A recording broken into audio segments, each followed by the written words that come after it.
Hi, everyone, and welcome to the 12th Annual Naples International Film Festival and this special TalkBack Q&A. I'm Shannon Franklin, festival producer. We want to thank our TalkBack Q&A sponsors, Saran and Stan Kraushar. Today, we are very excited to be talking about the documentary feature, The Donut King. And from the film, we have the writer, director, and cinematographer, Alice Gu. Hi, Alice, so good to see you. Hi, so nice to see you, Shannon. Thank you so much for having me. So Alice, take us to the beginning. How did you hear about this subject, this incredible man? What made you decide you needed to do a documentary about the Donut King? So the origins of this story is pretty funny. So I was a new mother at the time. This was a couple years ago, and we'd hired a new nanny, and we were living in Santa Monica, California. And my husband went to this really upscale bakery, pastry shop near us, and brought home all these really delicious, like Queen Amans and gourmet donuts, and we're super excited. And we offered one to our nanny, and she said, "No, it's okay, thank you. I only eat Cambodian donuts." And I'm like, "What do you mean?" I'm like, "These are from Huckleberry. Like these are the non-GMO farm to table. Like these are the best ones." And she said, "No, I only eat Cambodian donuts." I'm like, "Cambodian donuts? What is that?" But life was really busy, and I didn't have a chance to ask her. And next day she goes, I found a Cambodian donut shop. "Oh, Cambodian donut." I'm like, "Cambodian donuts? What are they? I'm a foodie. I've never heard of one." How did she find a Cambodian donut shop already? She doesn't drive. She's been here a week. I've been here 8 years. How did she find a Cambodian donut shop already? And the very next day, she said, "I brought home a couple of Cambodian donuts for you and your husband." And they were on the counter, and we ate them, this little confection, and it was delicious. And we told her, we're like, "Okay, well, that's cool, but I think this is just a regular donut." And she said, "No, this is a Cambodian donut." We're like, "Why? This is a glazed donut." And she says, "No, it's because Cambodian people make them." And I said, "Okay, but if a Cambodian person makes a American donut, it's still an American donut. It's not a Cambodian donut." She says, "No, they're Cambodian donuts, and because they're made by Cambodians, and they're less sweet, and they're fluffier, and they're fresher, and she said, "Look it up." And I said, "Okay, I will. I'll look it up." And I looked it up, and to my surprise, they were a thing. All these articles came up. Why are your donut boxes pink? Why there's no Dunkin' Donuts in California? The rags to riches story, this LA Times article from 1985, another one from 1992, the Donut King, the Donut Mogul. And I was riveted. And I read every article I could and decided right then and there that this story needed to be told. Wow. What an impactful donut that was. Impactful donut indeed. The story is incredible. And I think, right out of the gate though, when we look at the film, you have some really amazing people who are part of the production side of this, producing side. It's hard not to notice when you look at the list of credits, you've got Ridley Scott. How did that come about? Was that early on, later on in the project? Ridley came on a little bit later. My producing partner and I, Jose, we both come from the world of commercials in Los Angeles. Jose was quite busy working at Ridley's commercial arm at Ridley Scott Creative Group. And he mentioned the film and, to the film and TV people, and they loved it. In fact, this isn't something they normally do, which is jump on after something's already made. They're in right from the beginning developing it. And Tom, our producer, he said, "We've got to do this movie. Like, we just have to." And when Ridley saw it, I couldn't believe. He said, "Oh, this reminds me of myself. I was an immigrant to America from England. My brother and I came, we knew nobody, and built it from scratch." Wow. Like, "Oh my God, you're right." Wow, that's so cool. That's incredible. It's pretty fun. So, okay, let's talk about Ted. I think we're all curious. What was it like? How did you approach him? Was he on board right away? The whole family, how did they feel about having a documentary about their story, which again, we said is incredible. And also it's got all this serious stuff, all the ups and downs of life. What was that like? What was the reaction? First reaching out to Ted after finding him, he was surprised. He's like, "I'm not famous. somebody would want to hear my story, you know, and that's kind of really telling you. He's like, I just lived my life. Why would anybody besides my immediate family maybe want to hear anything about my story? And I said, no, this story is super incredible and inspiring. And I was pretty persistent. And I said, no, we have to do this together. So he was on board, and he connected me with his youngest son, Chris, who lives in Southern California. A lot of other family members, it took a lot of cajoling. You know, it took some time. It took time to build trust. It took time. It's so odd, you know, to invite a stranger into your life and bear everything and tell them everything, warts and all. And also go home, find all your pictures. Do that for me. I know we just met, but go and find everything in your attic, in your garage. You know, and they were like, what? Do we have to? But now they're used to me. You know, it took some time, and now they're like, all right, Alice called and she needs something. All right, we'll go look for it. I would think you almost become part of the family because you're so intimately involved in their storytelling. I mean, it's a real trust that shows on screen. I mean, it really shows that they trusted you to tell the story. Thank you. Yeah, it's funny. Now I will call, you know, the extended family is so huge. And since I was so tapped into everything, I would know things before other family members. Like, how do you know that? We don't even know that yet. They're like, you're like a family member. Said, yes, so I'm moving in. Yeah. I mean, I can totally see why. Let's talk for a minute about the look, the feel, the vibe of the film, because I think that it's so captivating, you know, the Donut King, the color, the palette, but it's so SoCal, that vibe, and also the use of animation in the storytelling is so effective. Did you know early on that that's kind of what you wanted to do? How did you come to that choice? I did, because what's more fun than donuts, right? And sprinkles and jelly filled and chocolate and coconut, and I mean, it's endless. And donuts are fun. They're pop. They're everywhere. 96% of Americans love donuts. I don't know who the other 4% are. But we loved it. We love pink boxes. We love Homer Simpson. We love all of the pop culture references, cops. Yeah.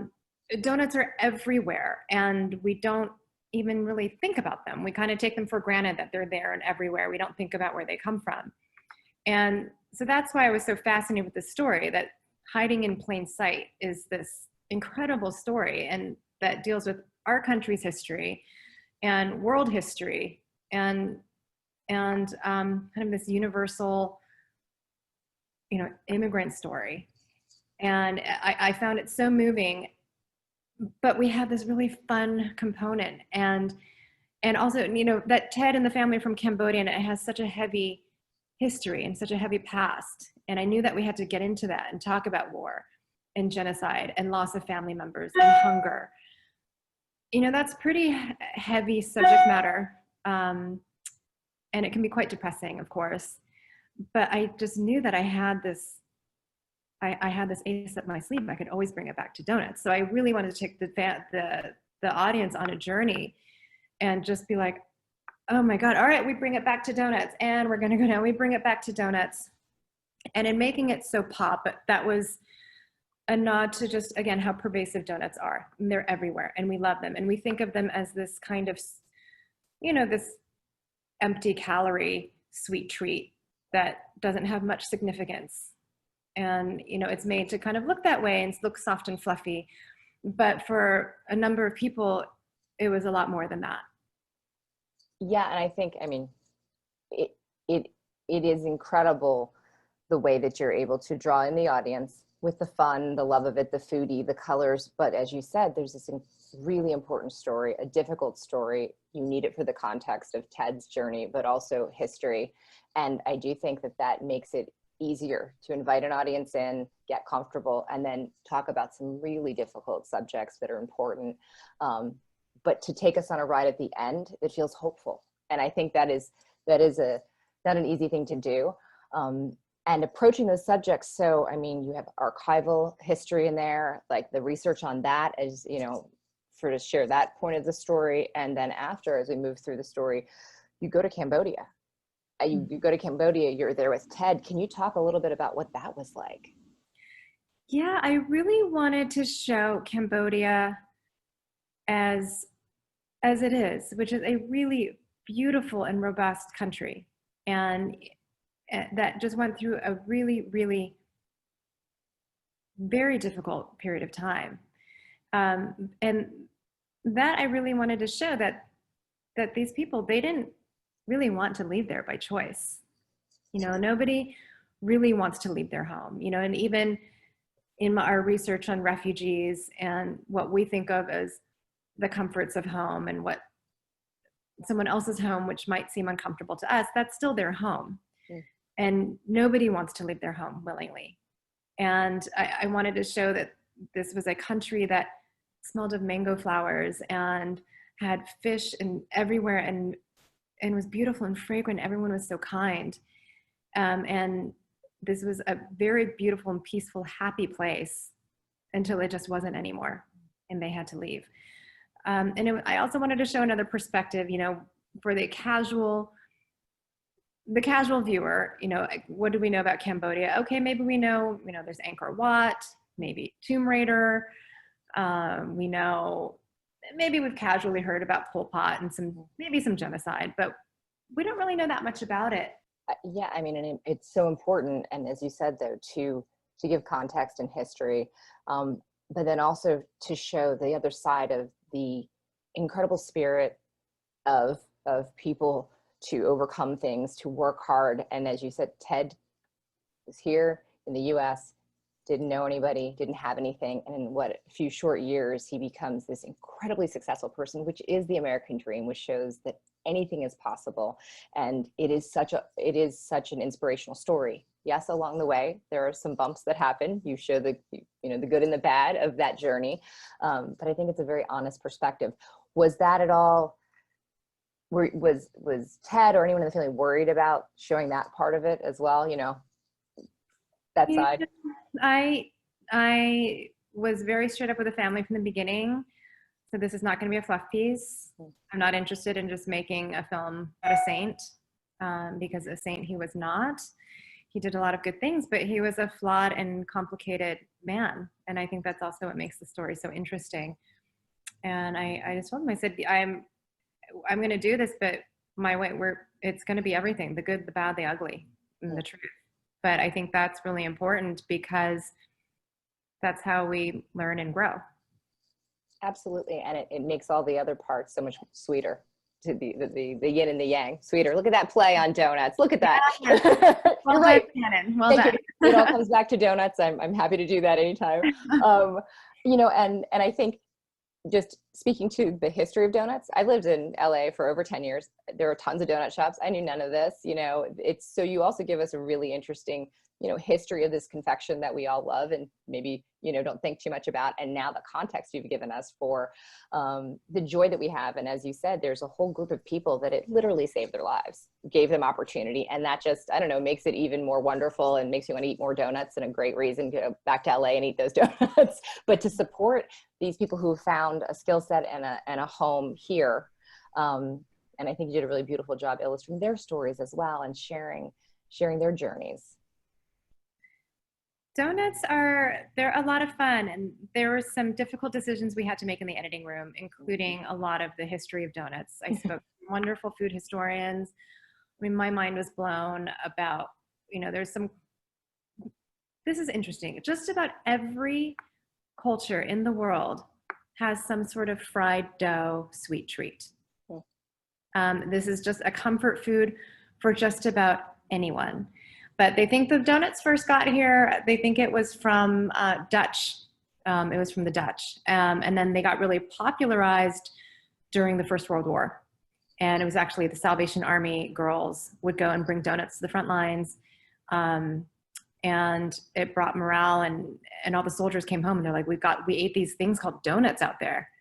And that's how donuts got really popular here. But it's truly a comfort food for many, many people around the world. Thank you for even more education on donuts. I love it. I think our audience certainly probably wants a lot of donuts right now. Let me ask, so has the family seen the film? Has Ted seen the film? Ted has not seen the film. A lot of the family members have seen the film. I'm not sure which ones. In the beginning, and I guess still, I was drawing a bit of a hard line. I said, no, we have to see it together on the big screen as an audience. You know, this was in March when we were supposed to premiere at South by Southwest, and they all had tickets, and Ted was going to come from Cambodia. And then that was canceled. And I said, okay, well, just like a couple months, like maybe by June, July, we'll all be in a big movie theater again and we'll watch this. And now we're in October and we're still not doing that. So I don't know. I feel a little bit silly or mean now for holding out for Ted.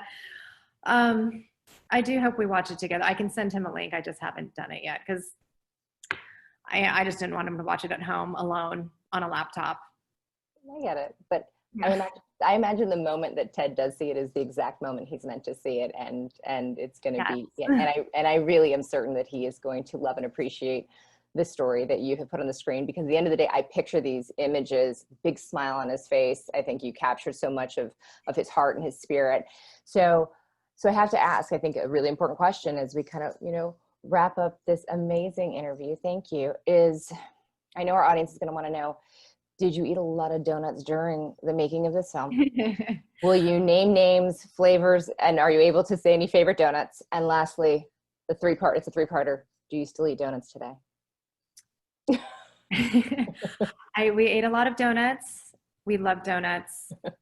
My favorite donut is, I'm a purist. It's a glazed, plain old glazed donut. I know there's so many flavors now with, bacon and ube and kiwi mango, and I'm pretty much a purist. However, at DK's Donuts, when we were filming one night, Maylee, she offered me a buttermilk bar right out of the fryer. And I was like, no, I can't anymore. So no, I'm good. And she's like, well, I can cut it into quarters. You don't have to eat the whole thing. I was like, oh, all right. I'll just have a little corner. I'll have a little nibble. It was so good. I'm telling you, I've never had a buttermilk bar before within 30 seconds out of the fryer with fresh glaze on it.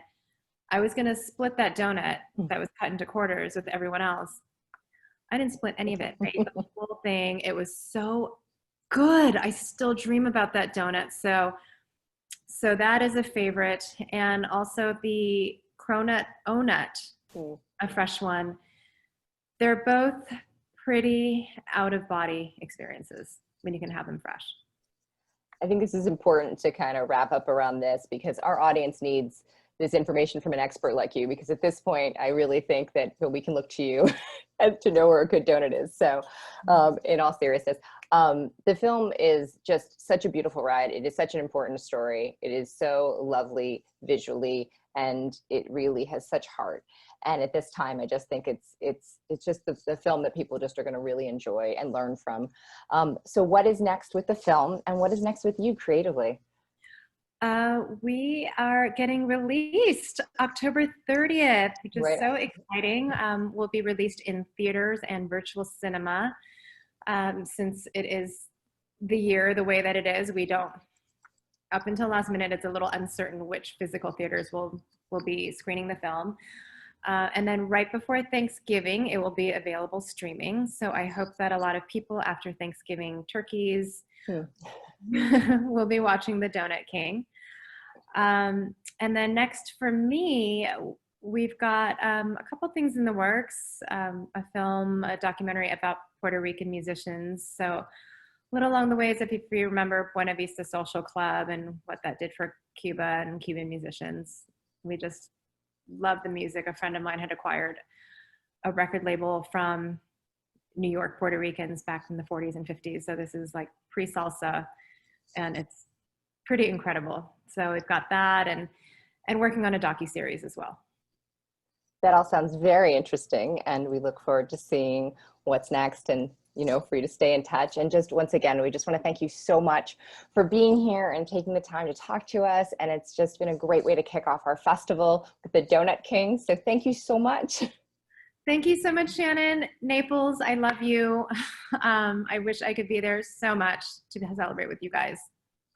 We'll get you here. All right.